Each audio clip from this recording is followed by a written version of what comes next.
You already know. Got my clear American. They better one day spawn. I have one of these every single show. But yeah, I just watch my frame rate drop. My computer's working hard. All right, zero drop frame, so we're doing okay right now. Let's see, let's see. Right. I believe the feed of the actual stream is like way behind. I kind of want to see. Let's see.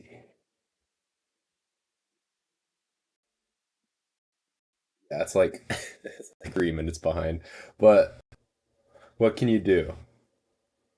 I apologize, but eventually we'll maybe get a little bit higher computing computer. This scoop neck is like bigger than usual. But yeah, so 3 minutes later, yeah, won't really be not like live. Normally it's like a second delay or so, but I guess I don't know what it is. The internet, the Wi-Fi or something. But what's up, fam? We're back at it again with another live tonight. As I promised, Tuesday nights. Now, next week's gonna be kind of busy and weird. I have Labor Day weekend. I'm gonna go see my guy Drizzy Drake in Vegas on Friday, so I'm flying out on Thursday. And so there will not be a live on Thursday night, nor will there be a live on Tuesday night either. Work really hard and prep everything beforehand. Then I literally come home. My flight will land next Tuesday at like 5:30. Come back, literally start the live when I come back. So maybe I'm super prepared and I'll have a live prepared. If not, I'll do one that Thursday. That I know I did say possibly Wednesday, but trying to keep with the schedule of things, I want to try to keep it Tuesday, Thursday, so most likely Thursday. And let me know if you guys want me to for the topics. I know I usually come up with them a day or so in advance. Sometimes it's a little bit earlier, but I won't necessarily come out with the actual live on YouTube and advertise it before. If you want me to do that a little bit beforehand, or even release potential two or three topics in advance, just let me know. Let me know in the chat and in the comments. Guys, feedback, especially you, my regular viewers. So there's not really a ton of updates or announcements I really have. Maybe I should have my microphone a little bit closer to me. That way it picks it up.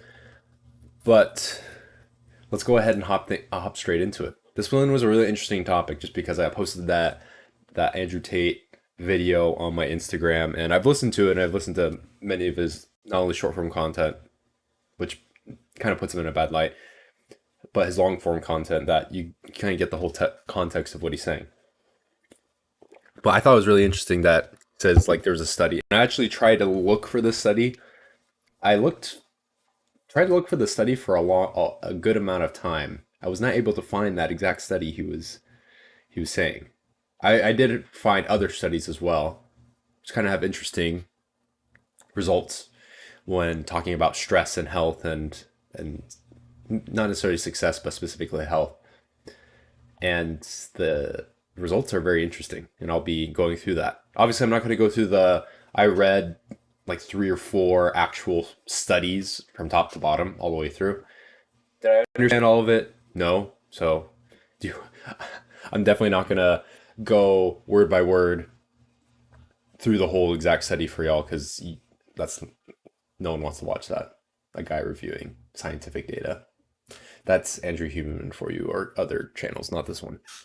So I will kind of hit the highlights of it, maybe show some impactful stuff that I kind of found pretty interesting as I was going through it. But I'm still looking out for that study. So if any of you know, I might have to contact the top G myself and ask him where that study is because I'm very curious to see what that study is. And yeah, I'd love to see that study. All right, so let's hop into it.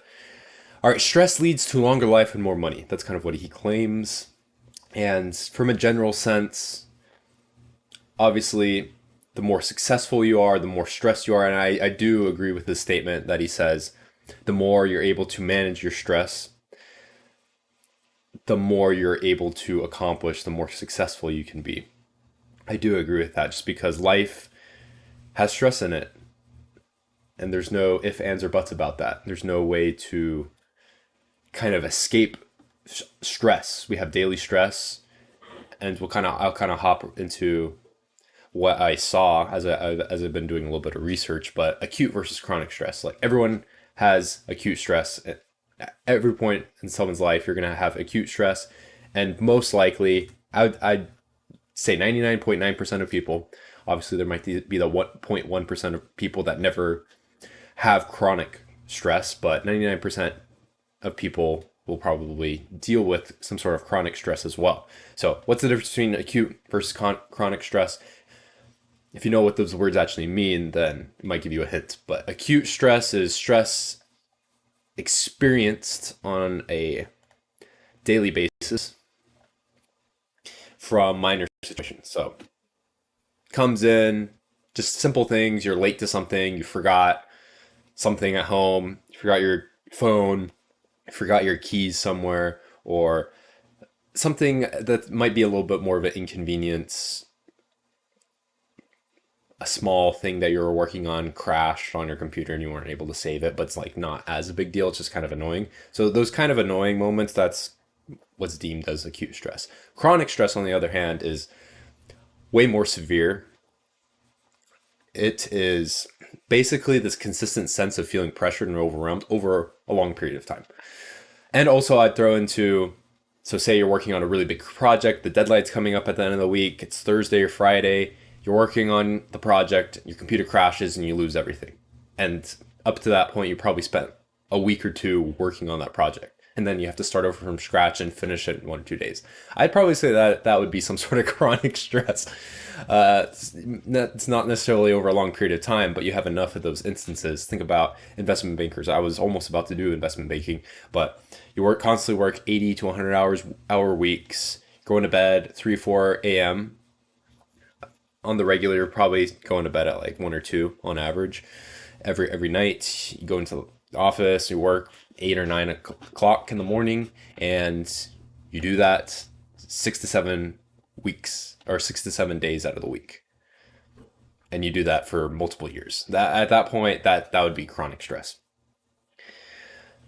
But there are people, you might say, Mike, but there's people that do that and it's not necessarily chronic stress. Like my guy Hormozy, he regularly puts in probably like 16 to 17 hours a day. What he does is he cycles off and basically he works and works and works because he actually enjoys the work and he enjoys doing it. He feels fulfilled by it. And that's definitely a different case versus something that you don't want to do or you're not necessarily psyched about doing.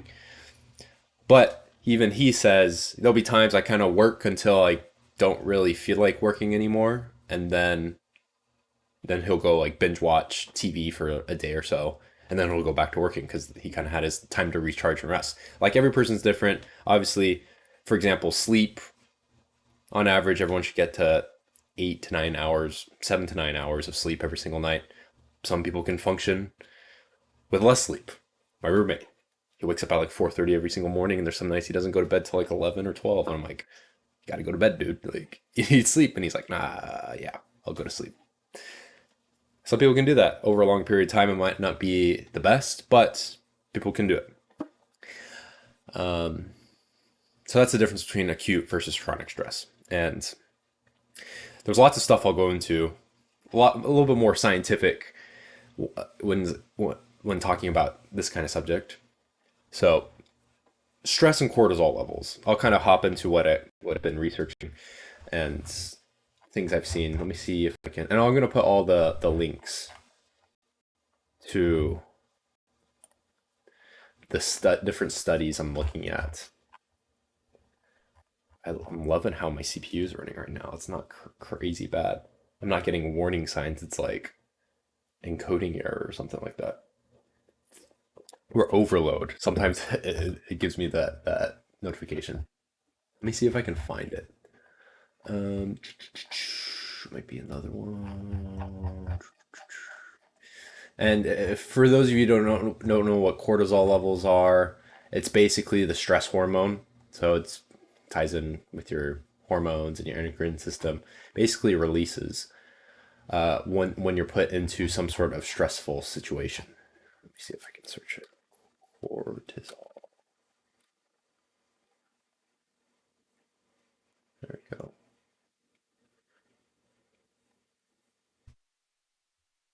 Yeah. All right. I'm not going to show this one specifically, but basically, when you're in a stressful situation, your body will release this hormone called cortisol into your bloodstream. And basically, what it does is it takes your body's energy and puts it into your muscles. That way, it's basically a fight or flight response for your body. So it gives you, it's almost like, think of adrenaline, somewhat similar, but a little bit different. I don't know the exact differences between adrenaline and cortisol. For those of you who are STEM people or in the medical field, feel free to let me know. But it basically will feed your energy into your muscles and to the necessary parts of your body for you to get over that stress or overcome that stress and solve the problem, type of a thing. Now, when it does this, it kind of not necessarily disregards totally, but it takes that energy and it won't focus on other bodily functions such as your immune system and your digestive system and a couple other necessary bodily functions that your body performs so you can just be healthy and live life. So it kind of directs attention away from that to the immediate solution, towards the immediate solution of the stress that you're encountering. So that's what cortisol levels do. So when you're highly stressed, you're in very stressful situations, then your body's going to release more cortisol. When you're a little bit more chilled out, you're not really dealing with stress, it's not going to release that cortisol.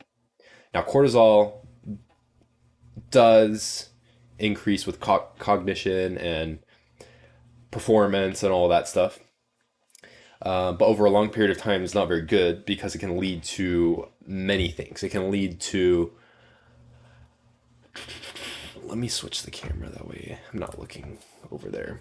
I have my notes right here and then kind of my web searching over there. So yeah, more stress increases cortisol levels, which directs body's energy to handling stress instead of regulating other bodily functions. Too much cortisol over an extended period of time can lead to increased blood sugar levels, weight gain, suppressed immune system, digestive problems, heart disease. So, just a number of things that can lead to high cortisol levels over a long period of time. And this is why when they say chronic stress or too much stress over a long period of time is not good for you, because this stuff happens because of the production and the release of cortisol into your bloodstream. But it also says, and not necessarily just the cortisol, what we deem as like stressful or not, what makes it a big difference as well. So you kind of get into the fact like, is stress, can you make stress eventually good for you? And I'm going to actually talk about that after I hit some points in the studies that I found that are kind of towards the negative. Some are a little bit positive for stress on your health and stuff. And most of it's negative, honestly. So let's hop into that. So one of the studies, actually, I got most of my talking points from, I believe it's this one. All right, let's do share, window share. Let's go. All right. So the impact of stress on body function, a review is from the NIH. So it goes through a lot of different bodily functions, and basically how stress affects those bodily functions. So I'm going to kind of just skip to the end of most of these sections, talk about the summary. So this section is stress and memory. All right, I'm going to periodically check if I have any comments either. All right, we're good. All right, stress and memory. It has been concluded that the effect of stress on memory is highly dependent on the time of exposure to stress stimulus, like I mentioned, length of time. In terms of timing of imposed stress, memory can be either better or worse. Moreover, recent studies have shown that using a specific time-scheduled exposure to stress not only affects hippocampus-dependent memory, but also stratum-dependent memory. Okay. All right. So it could be either way. Benefits, but also long-term effects, not very good for your memory. All right, stress, cognition, and learning. So what I've gotten from this one is the summary part. Right here. All right. In summary, the adverse effects on cognition are diverse, depend on the type, the timing, the intensity, and the duration. So we kind of see a common theme that kind of the timing of the stress, the intensity of the stress, and how long it lasts. Those are all important factors when it comes to detriment or benefit of stress to your body.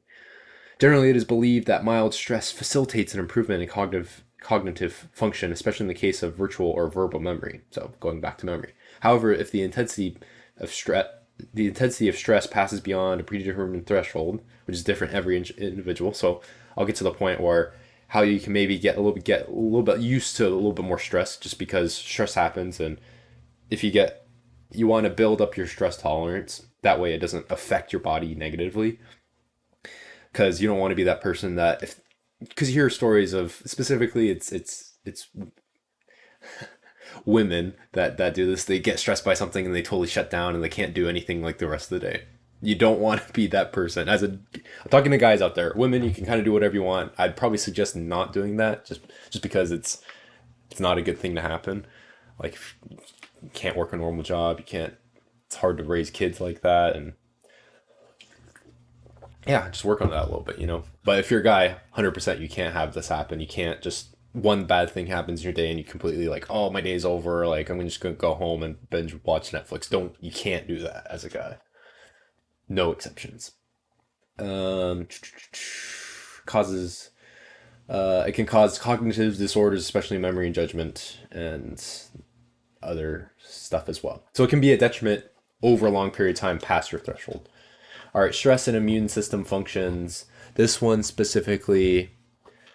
All right, here, severe stress can lead to malignancy by suppressing the immune system, like I mentioned earlier. Release of cortisol focuses on the muscles and the other parts of your body to focus on defeating the stress rather than your immune system or your digestive system. You're less immediate bodily functions. Um, Lots of specific science stuff. Yeah, immune suppressing properties. So this one, the summary, can affect your immune system in a negative way. All right, stress and function of cardiovascular. So cardiovascular system, your heart and your arteries and blood pumping through your body. Studies have shown psychological stress.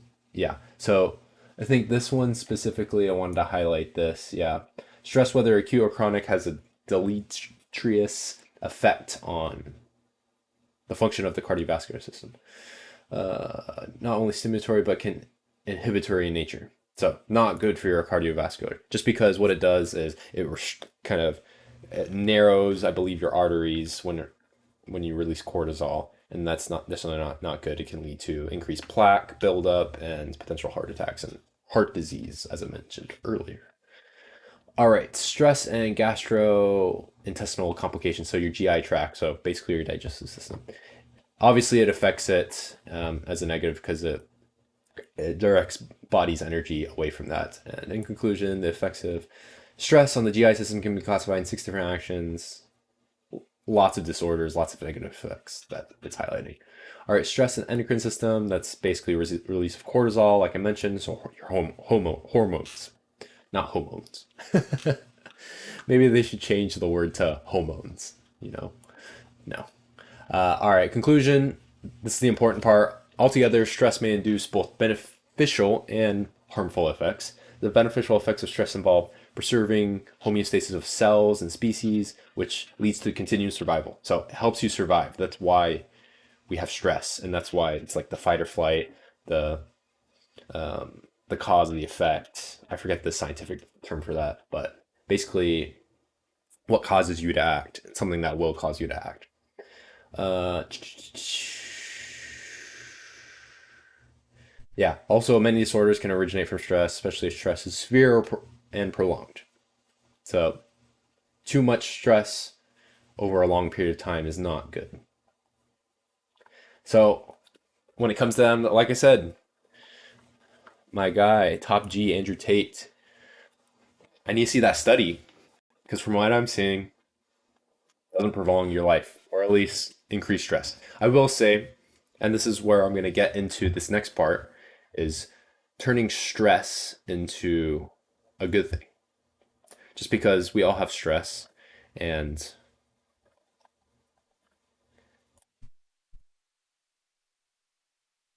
we can use it to our advantage. And the thing is, when we can do use it to our advantage, then we can become more successful. We can it prolongs our life because you think of older people, right? If they don't have some sort of, and maybe stress isn't necessarily the right word, but maybe stimuli.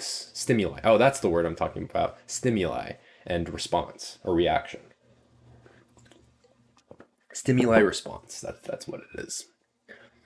But if you don't have any sort of stimuli when you're old, whether it be mental stimulus or physical stimulus, you're not actively making your body and your mind think, then it's just going to deteriorate. You're going to shorten your life instead of prolong your life. So, in terms of that, yes, you do need stress, and stress will help you live longer and obviously be more successful. So I just wanted to highlight some stuff. Experts always say, yeah, stress is really bad for you. You always hear that all the time, right? That's basically what we went over in those studies. All right. So basically, I really like this study. I'm not going to go over this whole thing. I'm just going to highlight some points. I'm going to put the link into it in the description. So, ways that you can turn stress into an asset. You recognize worry for what it is.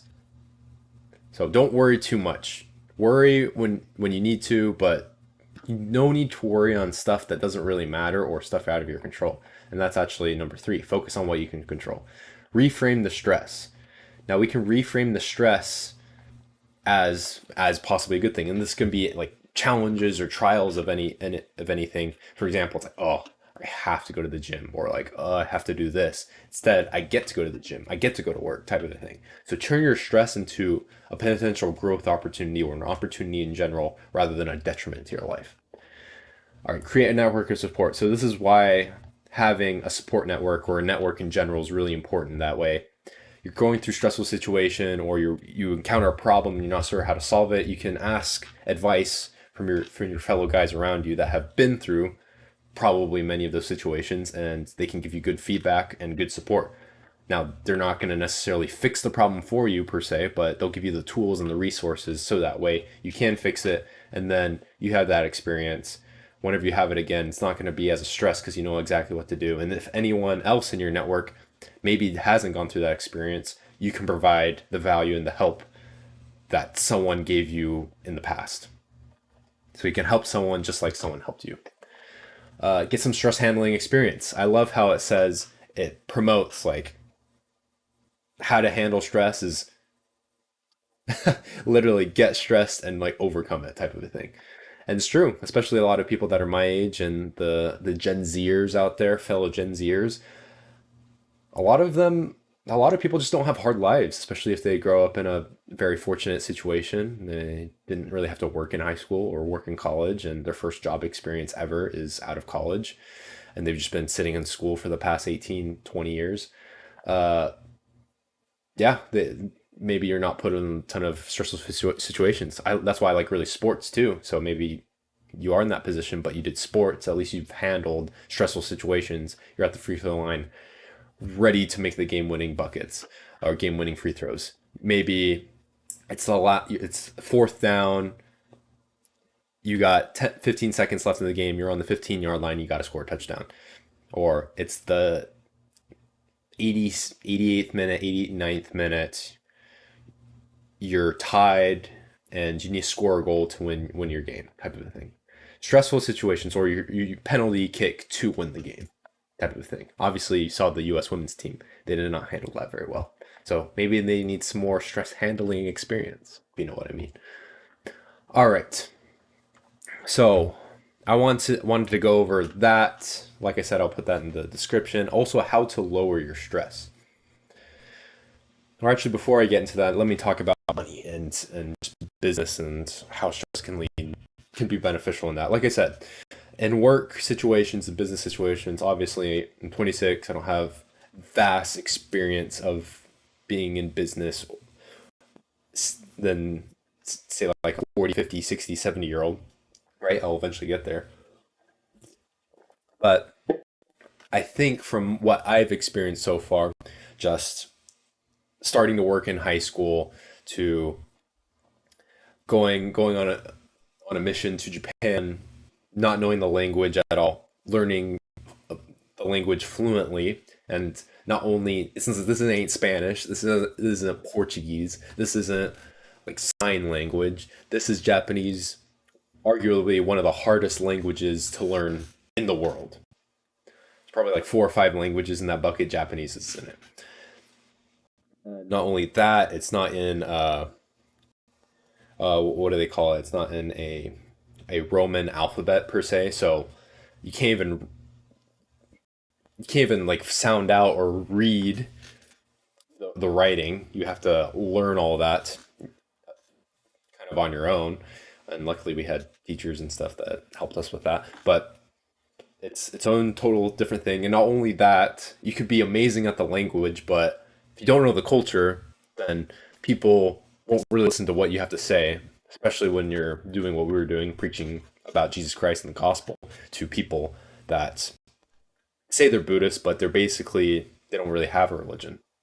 They don't know who God is. They've never in their life have prayed. They never in their life have thought about like, where was I before I was born? Like, what's the purpose of life? Where do I go after I'm dead? Never, never thought about that in their life. Which to us Americans and to us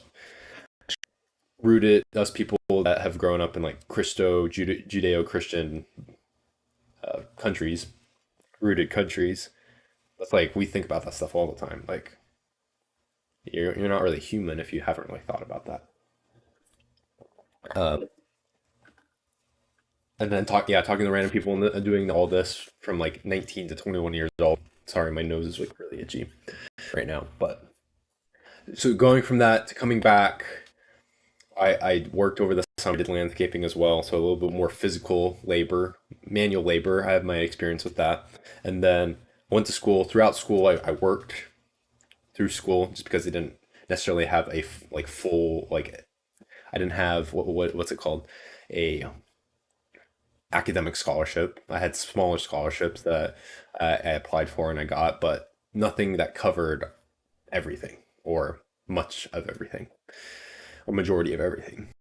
So I worked throughout that and many internships. I did internships during school while I was taking business classes, and I eventually landed a really good position that paid me as well. So it was really good. Worked throughout school. Ended up running the finance and accounting department for multi-million dollar nonprofit, and go from that to now I'm here in Austin working for a tech company, and in between all those summers of going to school, I was doing door-to-door sales, so expanding my breadth of business experience, not from just I'm just sitting at a desk plugging away at spreadsheets, which I love doing, but I was going out meeting customers, trying to sell customers, persuade people to purchase a product and a service that for most people honestly they didn't really need or didn't really have much interest, but I learned a lot through that. And through those many experiences, I'd probably say I'm a little bit ahead of most 26-year-olds my age. But what I will say is you do need some sort of stress in your life just because you need something that kind of drives you, that fuels the fire, as I say. If the everyone knows the Newton laws of motion. Newton's laws of motion. It's like the first law, an object in motion will stay in motion until a force is acted upon it. But also likewise, a an object that isn't in motion will not move or will not start to move unless a force is acted upon it. So that's the exact same thing. So if you don't have any stress, kind of something to stimulate you to act or yield a response from you, then most people are pretty content. Most people want to be comfortable, and that's the ultimate strive. People want to strive to become comfortable, but you once you kind of experience a little bit of a lot of feeling of being uncomfortable, you almost like yearn for it, yearn being uncomfortable. Like I always tell people, especially when I'm just talking to someone random or just met someone, they're like, "Oh, sorry, I'm so awkward." I'm like, "Don't worry, like I love awkward situations. Like I thrive in awkward situations." That's why I always say to people, and people always laugh. Just because it's true. It's like because I know it's super awkward and really uncomfortable at the moment, but it's going to allow me to grow and kind of experience something new. And for in the case of meeting someone new, I can meet someone new, I can learn from you, and maybe you can learn from me, and then we can mutually benefit each other. So you come in with that mindset, it changes things drastically. So, like I said in business review, with the you need to actually really like what Andrew Tate says when he says stress, the like stress is a placebo. It does for you. So if you think it's a really bad thing, obviously scientifically over a long period of time, like there is scientifically proven that if you have high amounts of stress over a long period of time, is detrimental to your health. I'm not saying that, but as far as like mood and motivation and discipline, in terms of the intangible things, 100%. Like the people that will think stress is a bad thing will be detrimental to your life. Whereas people who think stress is a good thing and it's for their benefit and will actually help them and it's a good thing, then it's gonna benefit your life. It's gonna lead you to have a healthier lifestyle. It's gonna lead you to exercise more, get better sleep, interact with more people, have more fun when it's time to have fun, work harder when it's time to work harder. And that'll ultimately lead to longer life, just because of more fulfilled life. And not only it's not only about just living the longest, because like you could live to you're 150 years old, but if you're not happy and you don't live a fulfilled life, then it's kind of it's for what, right? It's for nothing. So you need to live a fulfilled life, but also it will make you more money just because you will have more discipline, you will have more drive, and you'll like I said, you'll fall in love with being uncomfortable, and the more you can get uncomfortable, the more you can grow, the more experience you have, and the more opportunities and doors will open for you to become successful, make more money. And I love what Bedros Keuilian says, and I'm a big proponent of this. So whenever I become super successful and make a lot of money, I'm going to help a lot of people with it as well. Just because, I mean, there's two different approaches to, I think, to helping people. You can have the um, I don't want to say this in a bad light, but you can do like the Gandhi or the Mother Teresa way, where you help millions of people, but it's through like your example of like giving up everything. And I think eventually the ability to or the willingness to give up everything is the ultimate sacrifice. That's what we taught. It's taught in the Bible. The Jesus and the rich young man. He says, "Lord, like, what do I need to do in order like to inherit the kingdom of God or enter?" He says, "All right, sell your stuff, donate to the poor, and follow me," type of thing. And he didn't want to do it. So the willingness, I think, to do that is key. It's required, but also the more resources you have, the more resources you have to help other people with. So I think it goes hand in hand.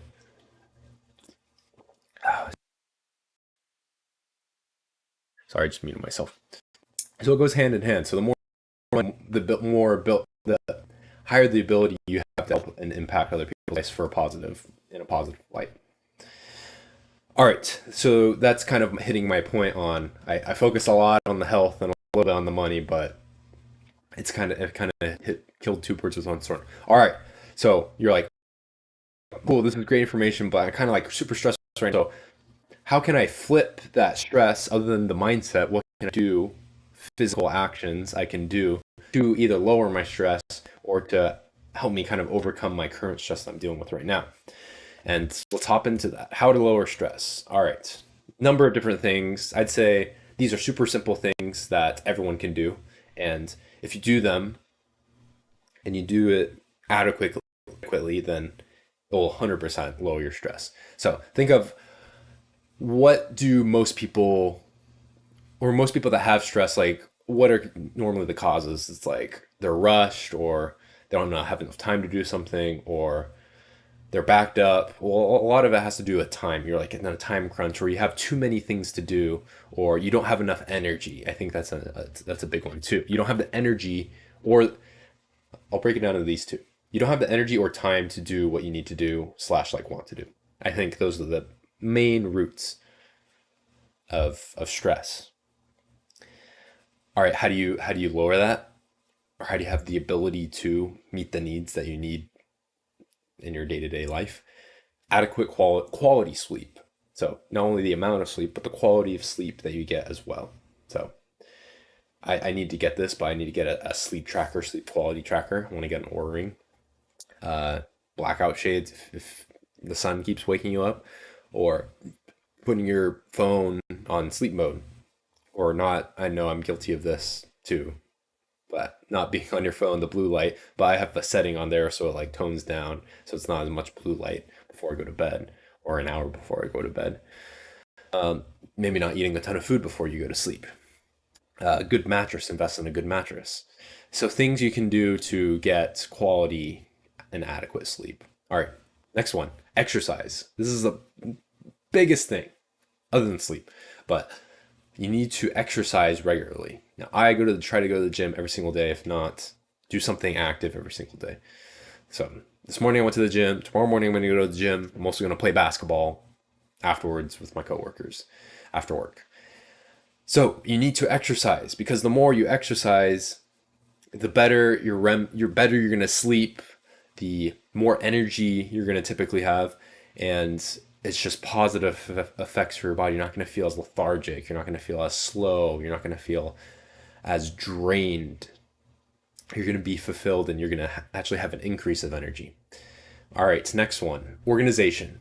Now, this is a pretty big one that I kind of neglected for a long time just because normally I'm actually not a very organized person, but kind of going through school and college and kind of setting up my YouTube channel, my social medias and stuff, I had to have some sort of organization or else like stuff would like fall apart. It would crumble right before my eyes if I didn't have any type of organization. I was just kind of doing stuff on a whim here, there. Like I would never be able to get to everything that I needed to. So organization, schedule. I preach this constantly. Having a calendar and a schedule of when you're going to do certain stuff. I can literally pull up my schedule right now and exactly when I'm going to do everything. I gotta wake up at 5:30 and I'm going to start reading my scriptures at 6. And then I'm going to go to the gym. I'm going to come back from the gym. I'm going to eat breakfast, get ready for work till like 3, 4, 5, depending on how much work I have to do, possibly even later. Then I come home. I have my notifications to post different posts, which honestly I haven't been very good at, but they are on my schedule and the calendar, so at least consciously I know that I need to do them. And then I post my YouTube shorts at night, and then if there's anything extra of like institute I need to go to, or I'm hooping with the boys after work, I have that on my calendar. If there's my Vegas trip, I'm gonna go on my flights, what time they are. Like I have all this in my calendar, so you need to be organized. Just with your start off with your schedule, at least that, and then you can go on with your other things. If it's work, scheduling out your day, writing down your to-do list, or even your family stuff like these days this week we're gonna eat these meals grocery store, grocery list type of thing, like basic organization stuff. Because if you didn't have any organization, anything, like no wonder you're stressed. You don't know what's going on. Like, come on. All right, next. I guess I already hit this, but have a routine and schedule. So I hit the schedule part, but I think having a routine, specifically in the morning and at night, is paramount to reducing stress. Because not only will it help you get into your kind of your daily routine or get into kind of the discipline and the motivation to work, but also like help you with going to bed as well. But most days in the middle of the day, that's why I say in the morning and at night, because those things you can absolutely control. You can control what time you wake up. You can control, unless you have like a little kid or a little baby. Like there are exceptions, but for the most part, you can control that. What time you're going to wake up, what you're going to do in the morning before you go to work and before the craziness and the chaos begins, which is life. And then at night, before you go to bed, I'm going to do these things. I'm going to post my YouTube short. I'm going to eat my 10 p.m. pizza for those who follow my Buff Asian page for my bulking.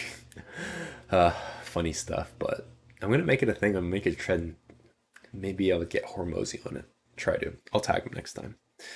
10 p.m. pizza, hashtag 10 p.m. pizza. But these specific things I will do before I go to bed. Just because in the middle of the day, I mean, with work and kids and your business, like anything can happen like in the middle of the day. So at least have a routine in the morning and at night, because usually like people aren't awake, people aren't doing a ton of stuff during that time before the busyness of the day gets to you. All right, next, prioritization. This is super important. So it goes hand in hand with organization, having a routine and schedule, but prioritizing like what you need to get done and what's most important. Just because you're gonna have stuff, if you're successful in any means, or you're a high value person, then you're probably gonna have more stuff to do in a day than you have time to. Like everyone's constrained to 24 hours a day. CEO of Apple, Tim Cook, he only has 24 hours in a day. The guy who's a bum that just watches Netflix all day, he still has 24 hours a day. Like the things they need to do and the things they need to prioritize are very different, but they still have the same amount of time every single day. So you need to prioritize stuff. This is the absolute stuff that I need to get done today. This stuff, maybe I can start working on it, but it's not the most important. So maybe I could push that off to tomorrow or next week or whatever. So prioritization, and this goes into everything. There are seasons in life. Sometimes you have to prioritize work over family for a specific period of time. There's a deadline you have to hit. It's end of quarter. You have to release, or you have to send reports to people like, I might have to miss this dinner or miss this thing, or especially if it's like super important stuff that requires work. But then there's other times when you prioritize your family. Oh, my team's like staying a little bit later to work on this thing. I promised my son I would go to his basketball game. Like I promised my son, hey guys, like I'll come in early tomorrow morning and do my part or whatever, or work on it later tonight after my son's basketball game. Prioritization, it's important. All right, and the last thing, let go of worry. So I really liked how the Harvard Business Review, like stuff that's out of your control, like let go of it. And I think that's a skill that's definitely acquired, and I've definitely learned over the past several years. I'm by far no master of it. I'd say check back with me in like 15, 20, 30, even 40 years. I think I'll be a lot better at it, but something I definitely have improved a lot is what deserves my worry and attention and what doesn't. Because there's a lot of stuff that happens during the day and in life that is disappointing. Like, for example, say there's like multiple occasions where I was planning on going on a date with a girl and she canceled last minute. Girls are great at doing stuff like that to guys. Many of you might have experienced that as well. But my point is, in the past, that have would have been ruined my day, and I would have been like in my feels and stuff, and I'd be and like mope around all day. Or if it's a girl that I've been seeing on a constant basis, and then she says, "Hey, this isn't gonna work out." Obviously, if I did have feelings towards her, then it would disrupt a little bit of my day at least, just because that means it actually meant something to me. But it's like, hey, this isn't gonna work out or something, or get ghosted, something like that. It doesn't take me as long anymore to just kind of like get back on track and like start working. You know, if anything, it kind of like motivates me even more. It adds fuel to the fire, as they say. It gives me an even bigger reason to be successful and kind of put in the work and achieve the goals that I want to achieve, type of a thing. So let go of worry. That stuff happens like nowadays. I'm like, all right, it's like whatever. Like, what can I do about it? Type of a thing. I just gotta, just yeah, just move on and go on to the next one because there's always going to be a next one, type of thing. I'm saying type of a thing too much. I need to stop doing that. It's gonna be there's gonna be always gonna be another girl. That's what I'm saying. And let me see. Think of another example. You have a report for you're doing for your boss or whatever, and you do it, you actually do it wrong, you mess up a formula here or there, and you send out like the wrong report, and your boss might get mad at you or upset with you a little bit, but yeah, what you can do in the future, you can make sure it doesn't happen again, make sure you don't make the same mistake, and improve from there. From now on, you can check to make that sure that exact mistake doesn't happen again. That's what you can do.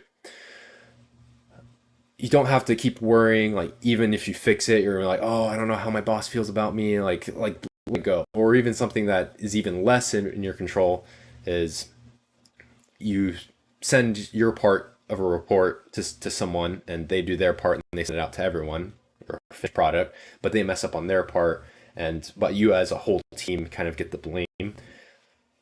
It's maybe you can look at stuff, but ultimately is the other person's responsibility and they're kind of especially if you're not the person responsible for checking or getting sent out.